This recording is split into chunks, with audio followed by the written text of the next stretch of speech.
Good morning दोस्तों। आज अपन सीखने वाले हैं कि इन्वर्स लैप्लास ट्रांसफॉर्म कैसा निकाला जाता है जब भी आपको एक एस डोमेन में एक फंक्शन दिया गया हो। जैसे कि इस एग्जांपल में अपन को एफ ऑफ एस जो एस डोमेन में दिया गया है 2/s+1 इंटू s+2।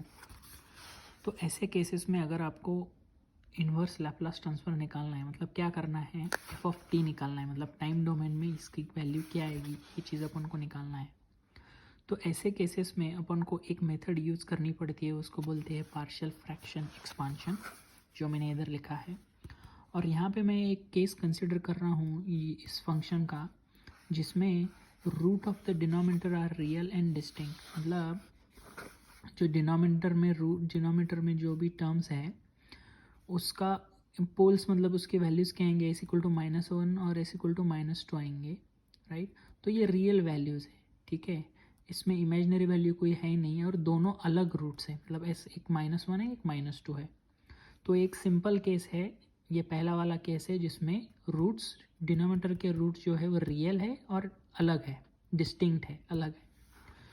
तो क्या बोलता है partial fraction method? Partial fraction method में ऐसा करना रहता है कि ये चीज़ अपन को ऐसी लिखनी है, एफ ऑफ एस जो ऊपर वाला है वो ऐसे लिखते हैं हम, कि ऐसा बोल सकते हैं कि ये equal to k1/s1 plus s+1 और k2/s+2। मतलब ये चीज़ ऐसे भी लिखी जा सकती है, बट यहाँ पे अपन के पास बन जाएंगे दो अननोन्स जो है k1 और k2। ये चीज़ ऐसे भी लिख सकते हैं मैथमेटिकली, तो यही चीज़ करना है, ऐसे लिखना है। और नेक्स्ट टास्क हमारा क्या है कि k1 और k2 फाइंड आउट करना है। तो इस इक्वेशन को हम इक्वेशन नंबर 1 नाम देते हैं। चलो, अभी ये होने के बाद ये चीज़, मतलब इस एग्जाम्पल में या ऐसे टाइप्स के प्रॉब्लम में मेन चीज़ यही है कि फाइंड करना k1 क्या है और k2 क्या है। तो कैसे फाइंड आउट करने का है?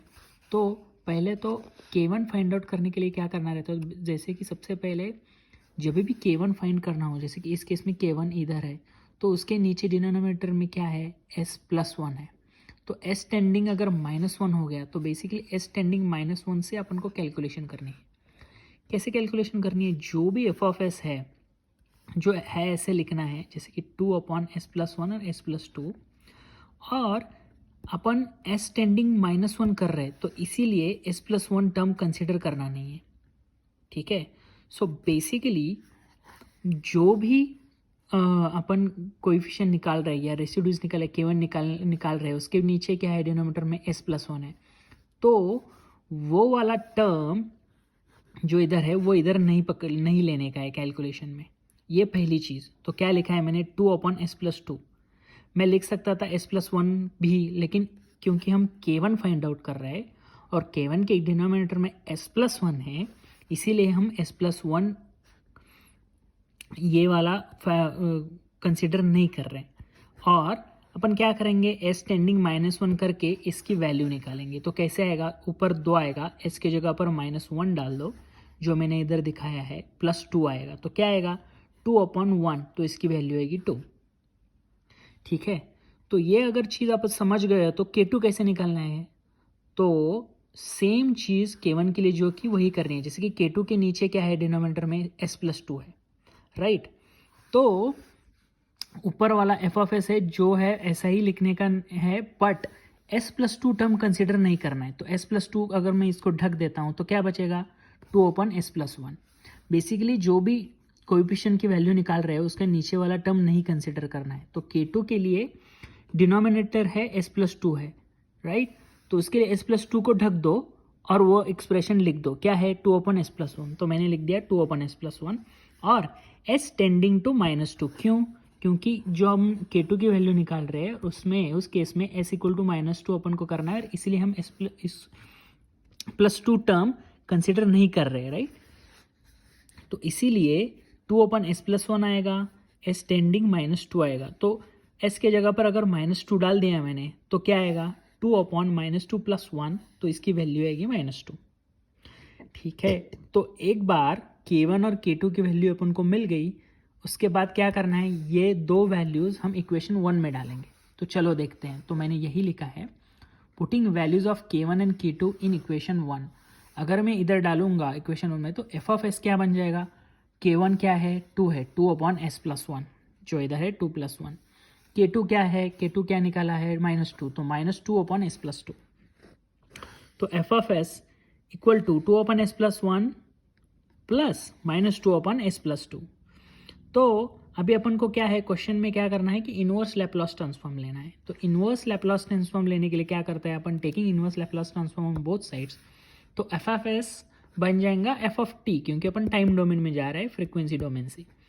तो जब भी ऐसा ये रहता है 1/s+1 हो या 1/s+2 हो, जब भी इस टाइप का टर्म रहता है तो अपन को पता है कि इसका इनवर्स लैप्लास ट्रांसफॉर्म क्या रहता है, e⁻⁻t, क्योंकि यहाँ पे 1 है तो इसलिए -t, अगर 2 रहता तो -2, 3 रहता तो -3।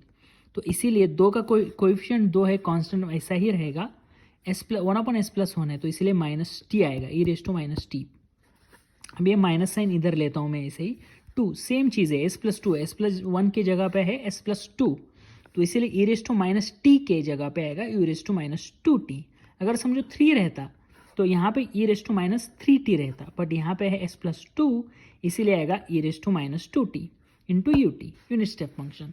तो यहाँ पे मैंने और एक चीज़ की है कि 2 बाहर निकाला है एज अ कॉमन, तो अपना इनवर्स लैप्लास ट्रांसफॉर्म क्या आएगा, ये फंक्शन का 2/s+1 एन इंटू s+2 का एफ ऑफ टी आएगा, या इनवर्स लैप्लास ट्रांसफॉर्म ये आएगा 2 into bracket e⁻t minus e⁻t into ut।